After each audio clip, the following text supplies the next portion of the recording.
وللخروج من هذه الحالة المزرية علينا تقوية الدور الرقابي لمجلس النواب وإلحاق ديوان الرقابة المالية به، وإعطاء القضاء الاستقلال التام، وفصل السلطات فصلا حقيقيا، وإلا فالخيار الآخر هو استمرار تحكم عقلية رئيس الشركة في مقدرات البلد ومستقبل شعبه. النقطة الثانية يا أحبائي، انطلاقا هذا التقرير يسلط الضوء بشكل جلي على فشلين أساسيين في الأداء الحكومي. المسألة الأولى الحفاظ على الثروة الطبيعية والوطنية. انطلاقا من المادة 11 من الدستور والقائمة، الثروات الطبيعية جميعها ومواردها كافة ملك للدولة، تقوم على حفظها واستثمارها بمراعاة مقتضيات أمن الدولة واقتصادها الوطني. ومن البديهي أن من أولى أولويات أي حكومة هو الحفاظ على الثروة العامة وحسن استثمارها. ومن أبرز مصادر الثروة العامة هي السواحل والبحار والأراضي المغمورة وغير المغمورة. والتقرير يقول بأن الحكومة فرطت بشكل لا جدل فيه في هذه الثروة، فانتقلت الملكية العامة للأرض للسواحل والبحار إلى الجيوب الخاصة. 65 كيلومتر مربع ما أثبت التقرير تسربت بين يدي الناس من يدي الناس، وهي تكفي في الحد الأدنى تكفي هذه المساحة لبناء 200,000 وحدة إسكانية على حسب المقاييس المعتمدة في وزارة الإسكان اليوم بجميع المرافق التي تتطلبها هذه الوحدات، مما يعني تأمين السكن لهذه البلد على مدى العقود، ليس حل المشكلة الحالية، تأمين المستقبل.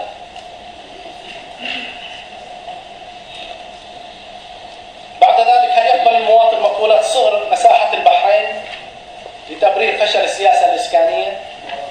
وهل يمكن أن يتصور فشل أكبر من هذا؟ هذه الثروة الوطنية، والحكومة مسؤولية حماية الثروة الوطنية.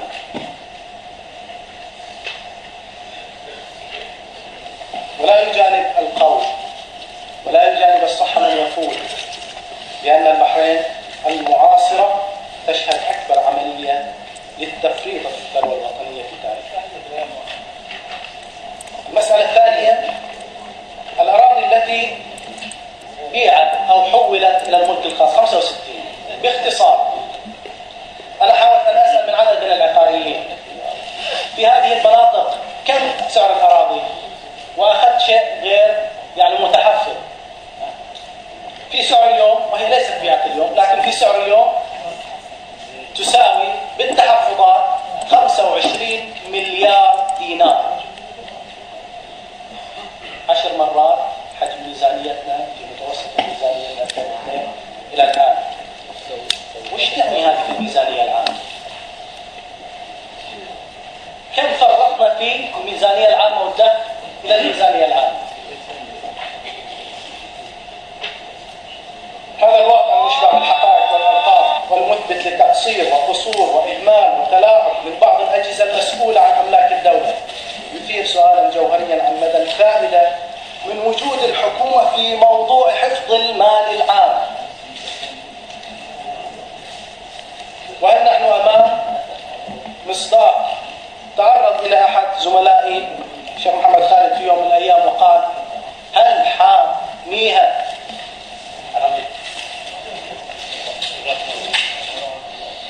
النقطة الثالثة النفوذ فوق القانون، وأختصر لضيق الوقت. على امتداد عمر التعديات، هذه التعديات ليست سنة، على امتداد عمر هذه التعديات يعني امتدت مسألة طويلة.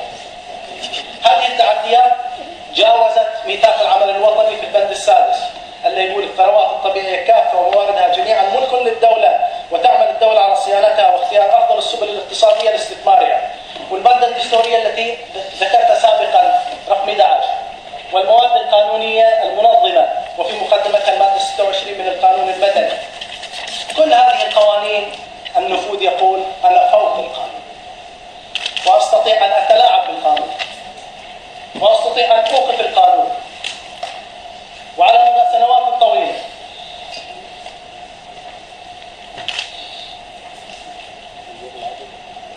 تقرير لجنة الدفاع، تقرير ديوان الرقابة المالية. هذا التقرير يوجه ضربة قاضية لمقولة دولة المؤسسات والقانون ويضعنا أمام خيارات صعبة. أدرك ذلك. عملنا طوال 8 سنوات من عمر المجلس فيما كنا مخاطئين وبعد المشاركة، وفي المجلس الأول حاول الإخوة وفي هذا المجلس يحاولون، ولكنهم كأننا طوال هذه 8 سنوات نتعامل مع مشاكل جزئية تطلع لنا فوق، كمن يتعامل مع جبل من الجليد وكل يوم تطلع له مشكلة فوق ويحاول يشيلها. أما آن الأوان أن ينبهنا هذا التقرير إلى ضرورة أن يعمل جميع المصلحين في هذا البلد، وفي مقدمتهم جلالة الملك، على إزالة جبل الجليد بدل أن ننشغل برأس جبل الجليد. فكل ما شلنا شوية من الرأس طلع من تحت.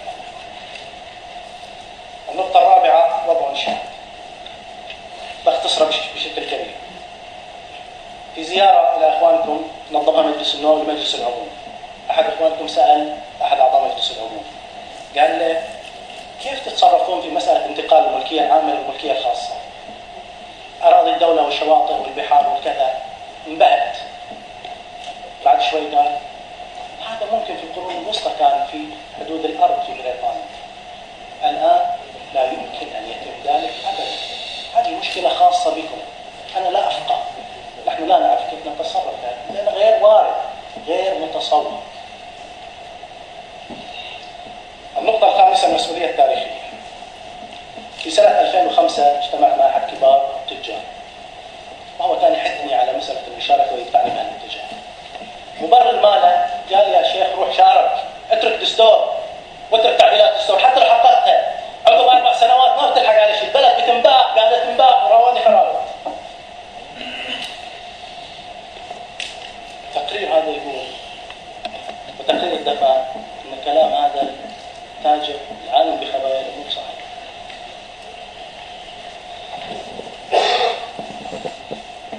احبائي، في ختام هذه الكلمه